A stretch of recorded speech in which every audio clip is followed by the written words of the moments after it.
I feel like there's so much confusion and misunderstanding about narcissistic abuse and really any type of abusive relationship and just how people end up in these type of situations. So let's talk about it. So first of all, people who don't really understand the cycle of abuse and how it works like to say things like, well, you picked them, or you need to learn how to pick a better partner. But the thing is, this person was not displaying abusive behavior when you first met them. In fact, during the love bombing phase, it feels like an absolute fairy tale because the person is 100% into you, attentive, everything you've ever wanted. So you do feel like you are picking a good partner at the time.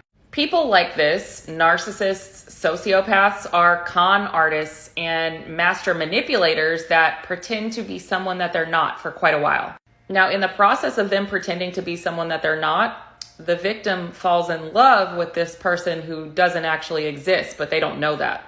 Gradually and very, very insidiously over time, they start to reveal their true self, while at the same time still throwing in glimpses of that person from the beginning here and there so that you still think that that person is in there somewhere. Now, from an outside perspective, if you've never been in this situation and you're not familiar with the cycle of abuse, then it may seem very black and white. And you may think things like, well, once the person started to show that they were abusive, why not just leave?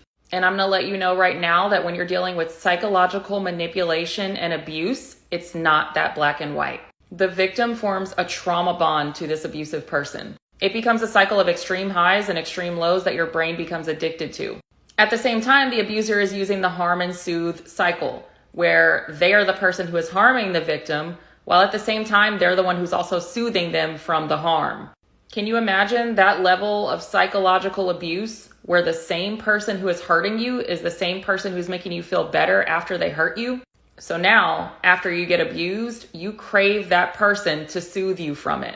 The trauma bond also gets formed through intermittent reinforcement, through this cycle of punishment and reward. You're punished for anything that doesn't benefit them. At the same time, they throw in rewards, little breadcrumbs, but you never know when you're going to get one, which makes it so addicting.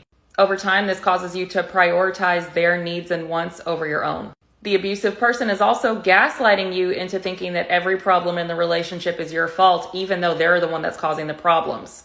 You completely lose yourself in this person. You pour everything you have into them until you have nothing left in yourself, and it becomes very uncomfortable to sit with yourself because now you feel like you don't even have an identity, which intensifies the attachment to the abuser. It's devastating and traumatizing. It's anything but black and white.